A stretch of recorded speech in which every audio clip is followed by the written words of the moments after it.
বিসমিল্লাহির রহমানির রহিম। আসসালামু আলাইকুম।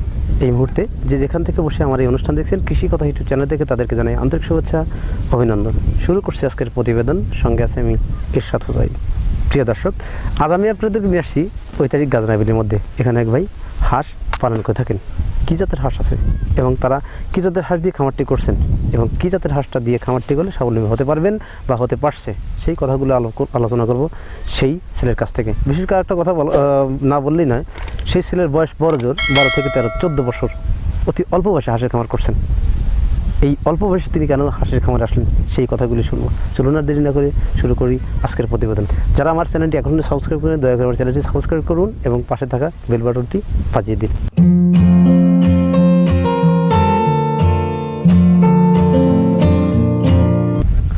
প্রিয় দর্শক, আমার সামনে সেই ছেলেটি দাঁড়িয়ে আছে এবং খোলা বিলে যে হাঁসগুলো দেখছেন বিলের মধ্যে, পুকুরের মধ্যে, বিলের মধ্যে পুকুর আছে, সেই পুকুরের মধ্যে হাঁসটাগুলো রাখা আছে। সামনে আমার সেই ছেলেটি দাঁড়ায় আছে, তিনি হাঁস পালন করে থাকেন। এখানে কী জাতের হাঁস আছে এবং কী জাতের হাঁস দিয়ে খামারটি করছেন এবং এই হাঁস পালন করে তিনি কতটুকু লাভবান হতে পারছেন, এই কথাগুলো শুনবো। আসসালামু আলাইকুম। ভালো আছেন ভাই? আপনার নাম কি ভাই? মোহাম্মদ শাহিনুল্লাহ। মোহাম্মদ শাহিনুল্লাহ। আপনার গ্রামের বাড়িটা কই? গ্রামের চরদুলাই লালডিপাড়া। চরদুলাই লালডাঙ্গি পাড়া। আমি যেখানে দাঁড়িয়ে আছি এই জায়গাটার নাম কি? এইটি হচ্ছে বটতলা আর কি। এই বিলের নাম কি? গাজনার বিল আর কি। আচ্ছা, আপনার এখানে কতগুলো হাঁস আছে? আপনি খামার হাঁস আছে ভাই 600 আর কি।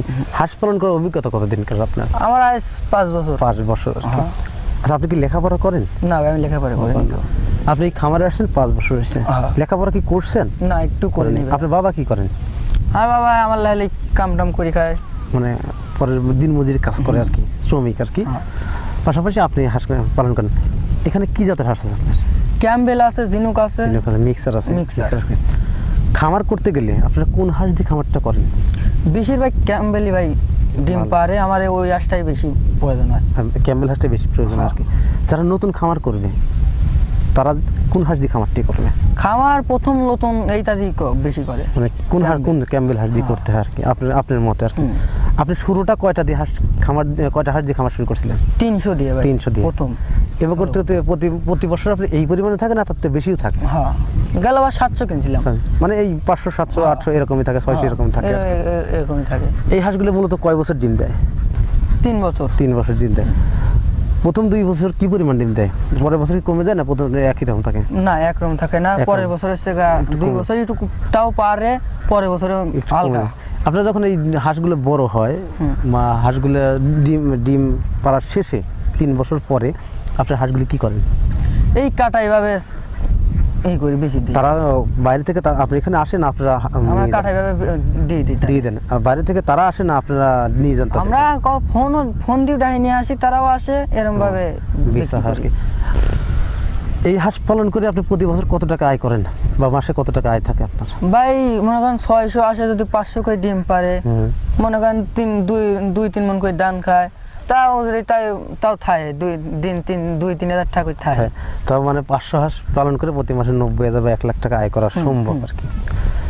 কোনো ব্যক্তি যদি খামার করে তা সে কি স্বাবলম্বী হতে পারবে বা সে প্রতিষ্ঠিত হতে পারবে? আল্লাহ যদি রোগ বালাই না দেয়, স্বাবলম্বী হতে পারবে। আপনাদের হাঁসের যদি কোনো সমস্যা, আপনারা কোথায় যান? আমরা আগে মানুষের কাছে ডাক্তার কাছে করি, এই আসে এইটা হচ্ছে পাও পড়তেছে, এরকম সমস্যা হয়েছে, ডাক্তাররা ওষুধ দিয়ে দেয় আর কি। আর ধরুন ভ্যাকসিন যখন করতে হয় তখন আপনারা কোথায় যান বা কারা এসে ভ্যাকসিন করে দিয়ে যায়? না, নিজেই ভ্যাকসিন করে আর কি। নিজেরাই কিনে নিয়ে আসি, নিজেরাই ভ্যাকসিন করি। ডাক পেলে ভ্যাকসিনটা কোথায় দিতে হয় হাঁসের? পায়ে কোন জায়গায়? পায়ে থুরার ভিতরে আর কি। ডাক পেলে ভ্যাকসিনটা পায়ে দিতে হয়।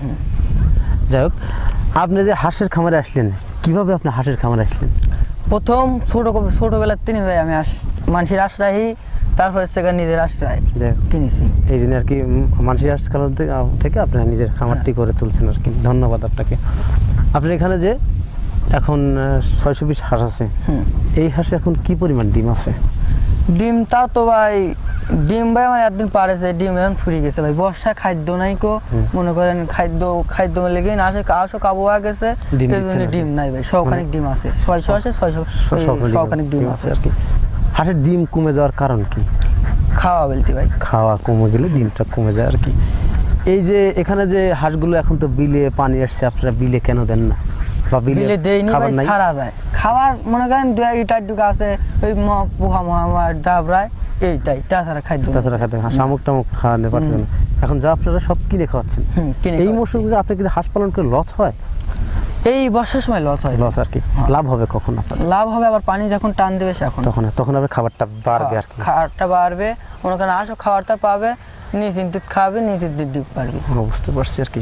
তাহলে আপনার জ্ঞানে মনে করলাম যে হাঁস পালন করে লাভবান হওয়া যায়, নতুন যারা খামার করে তারাও যদি হাঁস পালন করে লাভবান হতে পারবে, এটা তো নিশ্চিত। হ্যাঁ, প্রিয় দর্শক, খামারের সাথে অনেক কথা বললাম। ছোট্ট একটা ভাই, তার হাঁস পালার অভিজ্ঞতাটা 5 বছরের। তিনি খাকি ক্যাম্বেল বা জিন্ডিং হাঁস দিয়ে খামারটি করছেন।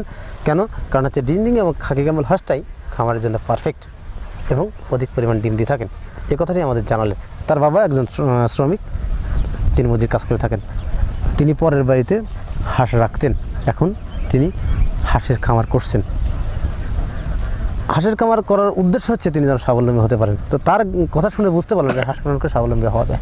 তো প্রিয় দর্শক, আজ এ পর্যন্তই, দেখা হয় পরবর্তী ভিডিওতে। ভালো থাকেন, সুস্থ থাকেন, আল্লাহ হাফেজ।